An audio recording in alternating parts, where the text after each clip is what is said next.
Bismillahirrahmanirrahim. Assalamualaikum warahmatullahi wabarakatuh. Selamat datang di channel Sahabat Luar Biasa. Channelnya orang-orang luar biasa. Apa kabar teman-teman? Mudah-mudahan sehat selalu dan selalu dalam rahmat dan lindungan Allah Subhanahu wa taala. Amin ya robbal alamin. Bagi teman-teman yang baru menemukan channel ini, agar tidak ketinggalan informasi yang insya Allah menarik dan bermanfaat, jika berkenan silahkan like, komen, dan bagikan video ini, serta subscribe dan nyalakan tombol notifikasinya. Syukron jazakumullah khairan. Alhamdulillahillazi bini'matihi tatimus solihat.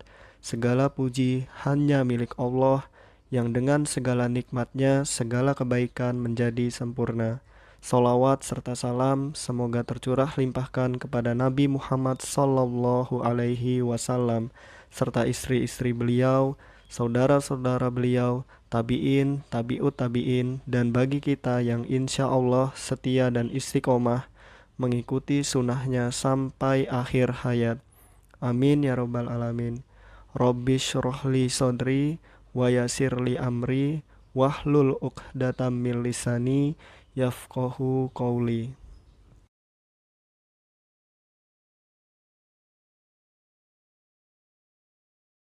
Baik teman-teman, pada kali ini kita akan melanjutkan materi terkait orientasi dan mobilitas part 3 atau bagian 3. Kita langsung saja, di sini ada macam-macam teknik melindungi diri. Yang pertama, teknik tangan menyilang ke atas. Yang kedua, teknik tangan menyilang ke bawah. Yang ketiga, teknik merambat atau menelusuri. Yang keempat, teknik kombinasi antar tangan menyilang di atas dengan teknik menyilang tubuh ke bawah. Yang kelima, teknik tegak lurus dengan benda. Yang keenam, teknik mencari benda jatuh. Dan teknik jongkok dengan membungkuk. Oke, itu dia macam-macam teknik melindungi diri. Yang pertama, teknik belajar mandiri, yaitu ada trailing. Nah, adalah kegiatan dengan menggunakan punggung jari manis dan kelingking untuk menelusuri permukaan yang datar, seperti dinding, meja lemari, dan sebagainya untuk menentukan posisi diri.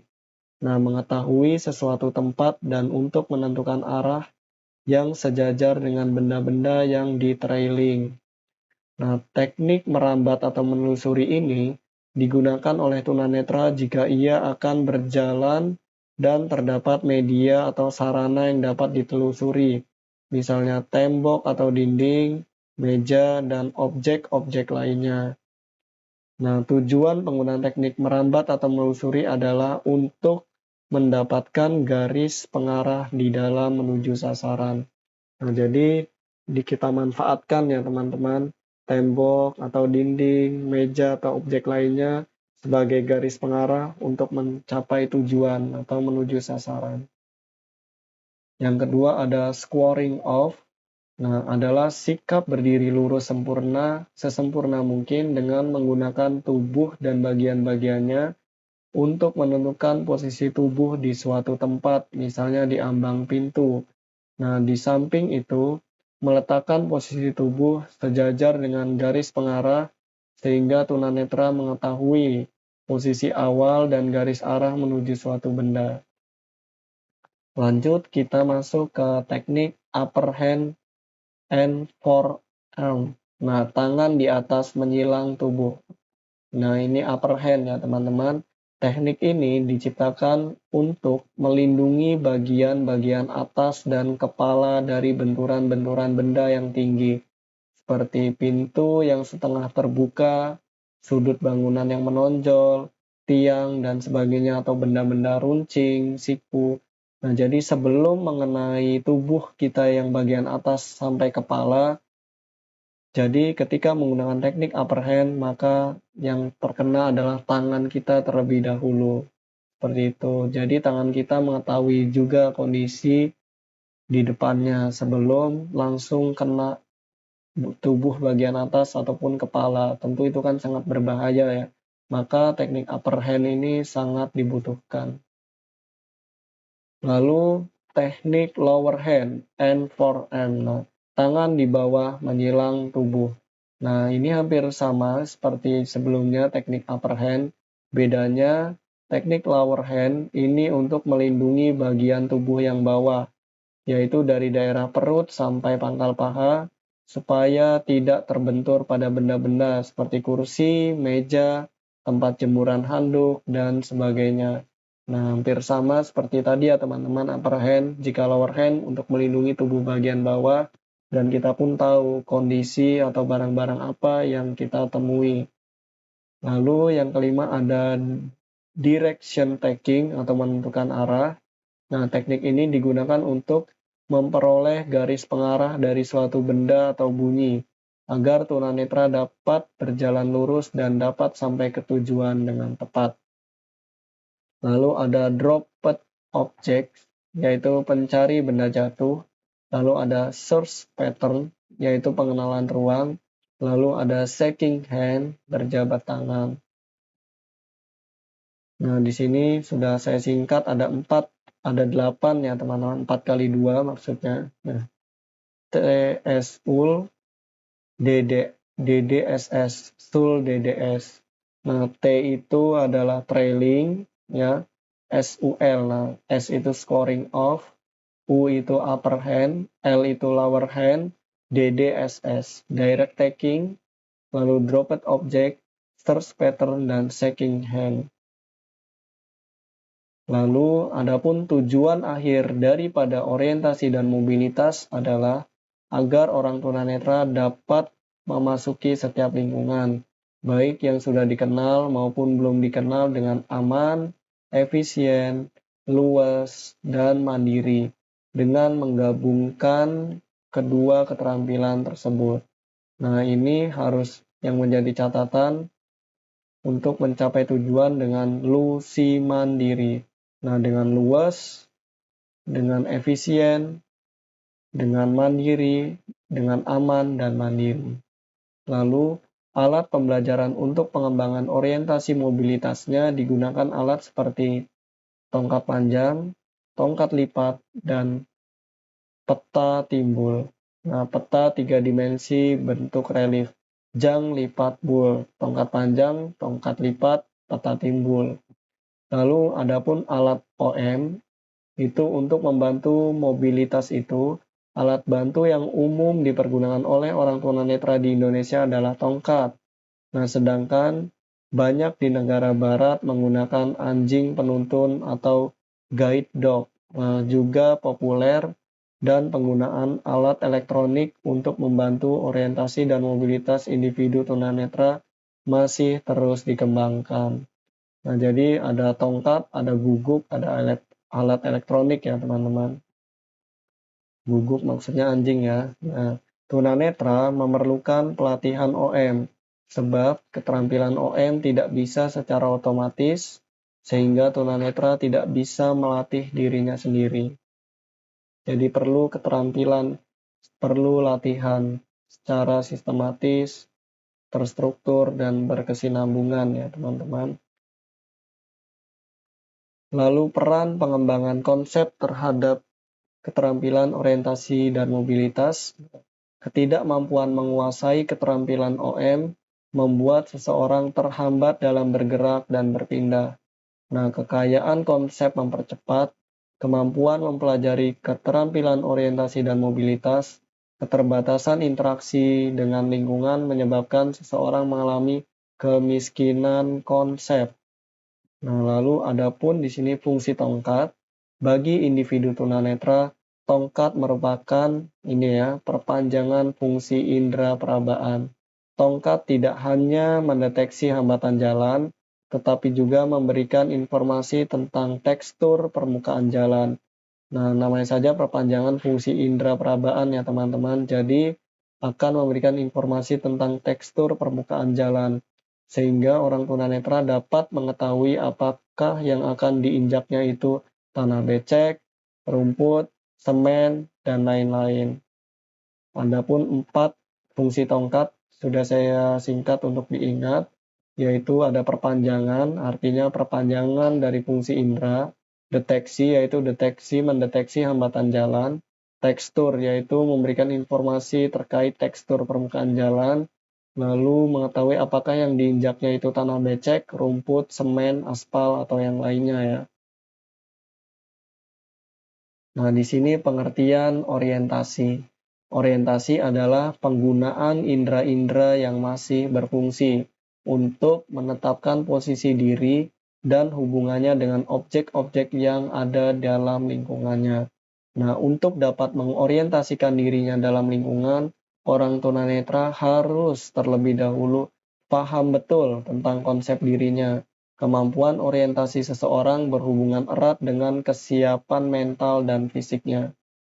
Nah, jadi ada kaitannya ya teman-teman, kemampuan orientasi dengan kesiapan mental dan fisik. Nah, orientasi merupakan proses berpikir. Nah, jadi orientasi itu proses berpikir dan mengolah informasi. Nah, yang mengandung 3 pertanyaan pokok atau prinsip, yaitu where I am atau where am I, itu di mana saya. Lalu yang kedua, pertanyaan where is my objective? Nah, di mana tujuan saya?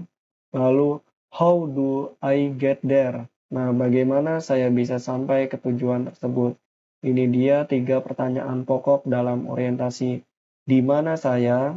Di mana tujuan saya? Bagaimana saya bisa sampai ke tujuan tersebut? Nah, sudah saya singkat untuk mengingat di mana, lalu tujuan sampai di mana saya, di mana tujuan saya, bagaimana saya bisa sampai ke tujuan tersebut. Itu dia pertanyaan yang harus ditanamkan dalam prinsip orientasi. Nah, adapun orientasi melibatkan proses kognitif yang dimulai dari persepsi, analitik, seleksi, perencanaan, dan pelaksanaan yang terakhir. Nah, proses kognitif itu adalah merupakan suatu lingkaran dari 5 proses. Nah, ini dia 5 prosesnya ya teman-teman. Nah, PAS PP, persepsi, analitik, seleksi, perencanaan, pelaksanaan, yang dilakukan oleh seorang tunanetra ketika dia melakukan kegiatan orientasi. Nah, ini dia pengertian dari proses kognitif, aspek dan penjelasannya. Yang pertama ada persepsi atau perception.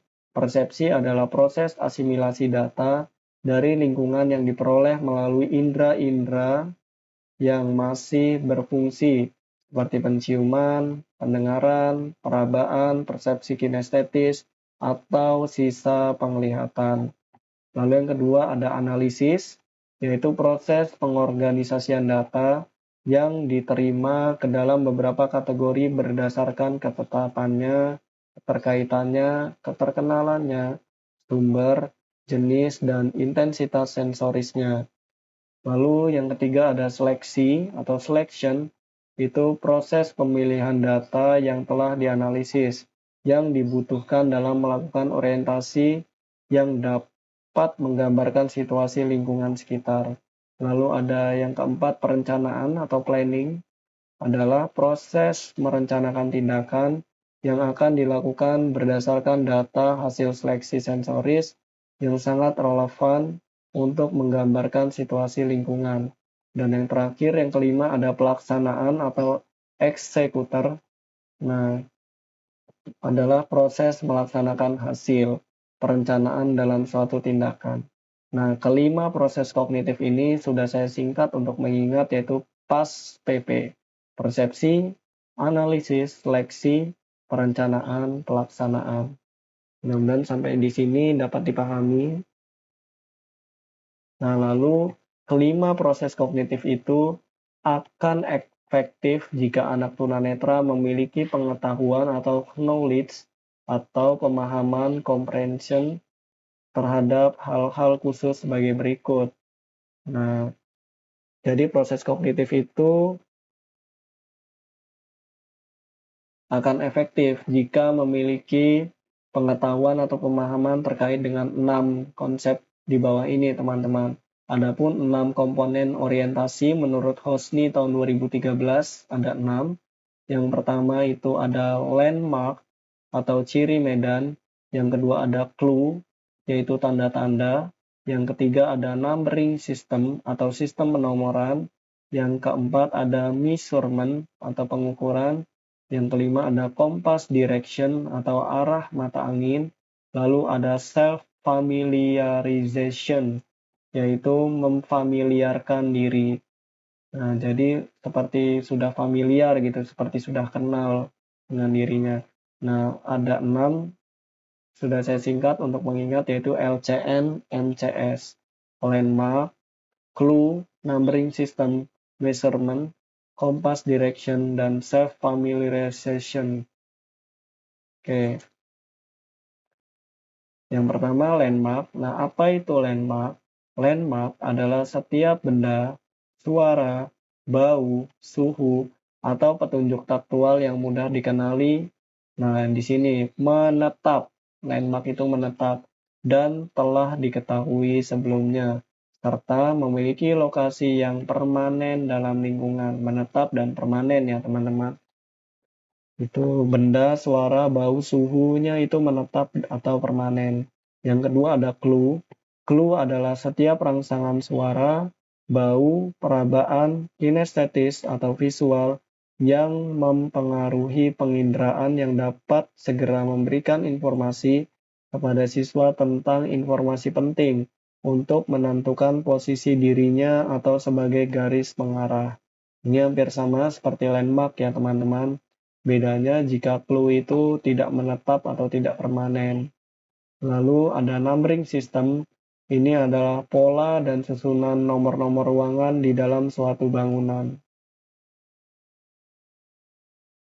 Lalu ada measurement atau pengukuran, tindakan atau proses mengukur.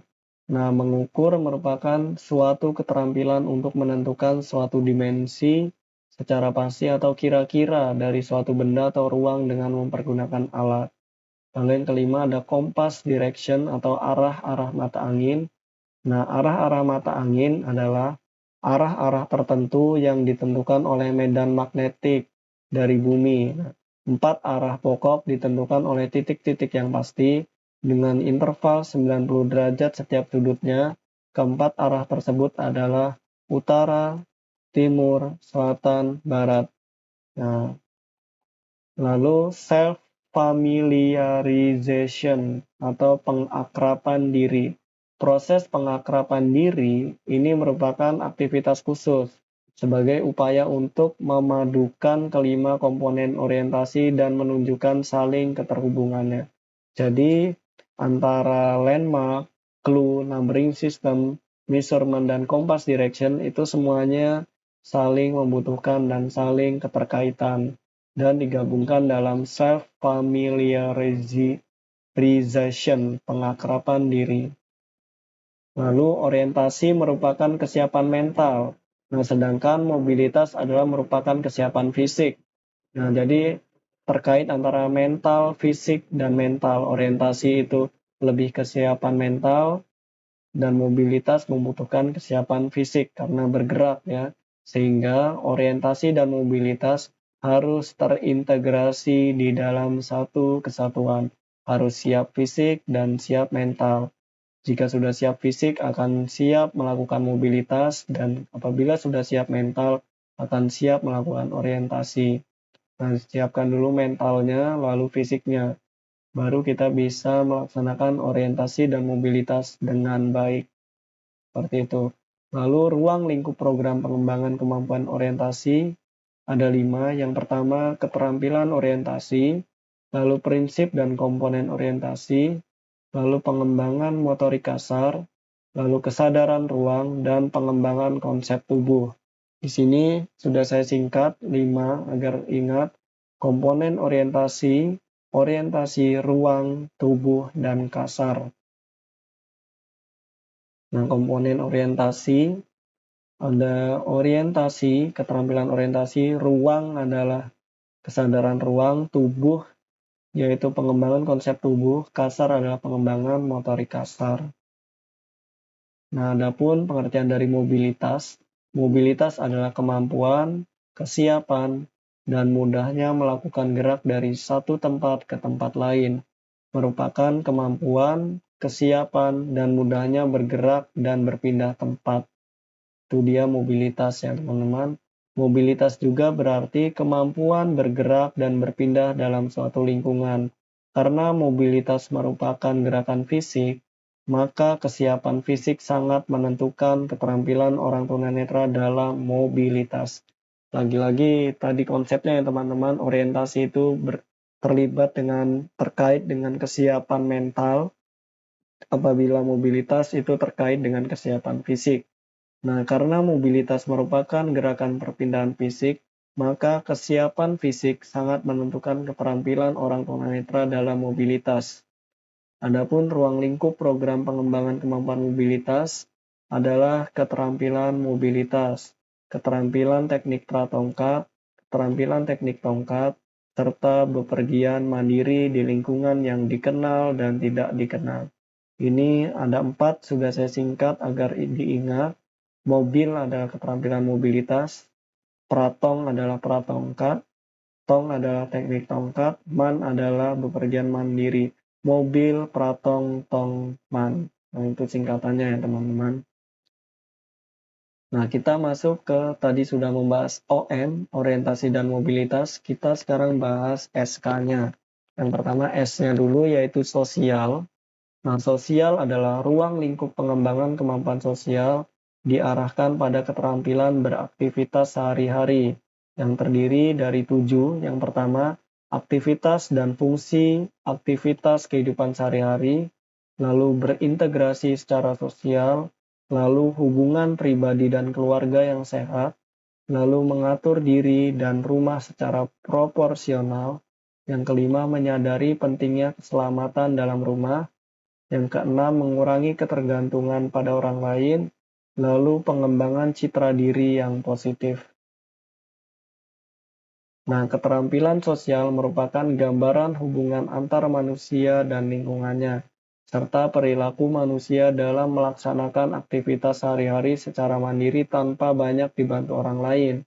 Nah, tujuan akhirnya adalah dari pengembangan keterampilan sosial agar tunanetra mampu melakukan aktivitas dalam kehidupan sehari-hari sehingga peserta didik mampu berinteraksi, beradaptasi, dan berpartisipasi aktif dalam kehidupan pribadi dan sosial di lingkungan keluarga, di sekolah, dan masyarakat luas. Nah, adapun ruang lingkup keterampilan sosial ada 4, yaitu yang pertama kesehatan pribadi, yang kedua kegiatan sehari-hari, yang ketiga di dunia kerja, dan yang keempat reproduksi. Nah, sudah saya singkat agar ingat. Yang pertama ada pribadi, adalah kesehatan pribadi, sehari-hari yaitu kegiatan sehari-hari, kerja adalah di dunia kerja, dan yang terakhir reproduksi. Nah, di sini kita bahas yang terakhir, komunikasi. Komunikasi adalah pengembangan komunikasi pada tunanetra, menekankan pada bagaimana tunanetra dapat mengkomunikasikan secara lisan, pikiran, dan maksudnya dengan ekspresif dan menarik kepada orang lain. Karena banyak tunanetra mengkomunikasikan pikiran dan maksudnya tidak ekspresif dan tidak menarik. Hal ini bukan berarti tunanetra tidak bisa melakukannya, tetapi tidak mendapatkan latihan dan contoh dari lingkungannya karena ketunanetraannya. Adapun ruang lingkup pengembangan komunikasi untuk peserta didik tunanetra ditujukan sebagai berikut. Ada 4. Yang pertama, prinsip komunikasi lisan bagi tunanetra, lalu komunikasi tulisan bagi tunanetra, lalu komunikasi isyarat bagi tunanetra, lalu alat bantu komunikasi elektronik dan manual. Di sini sudah saya singkat agar ingat, ada 4, lisan, syarat, elektronik. Lisan, tulisan, komunikasi isyarat, elektronik, dan manual. Jadi tujuan akhir dari pengembangan keterampilan komunikasi adalah mampu bersikap baik dan benar dalam berkomunikasi lisan, tulisan, dan isyarat secara ekspresif dan menyenangkan, baik menggunakan alat komunikasi, manual maupun elektronik. Nah, OM. Nah, ini OM dan OMSK.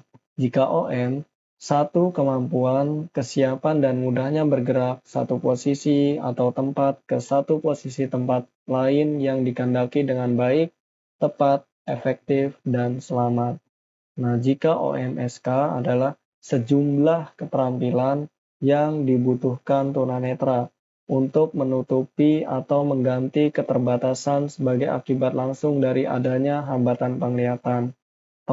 Pengembangan OM adalah keterampilan orientasi dan berpindah tempat sosial komunikasi yang dibutuhkan setiap orang untuk bisa akses berinteraksi dengan lingkungannya.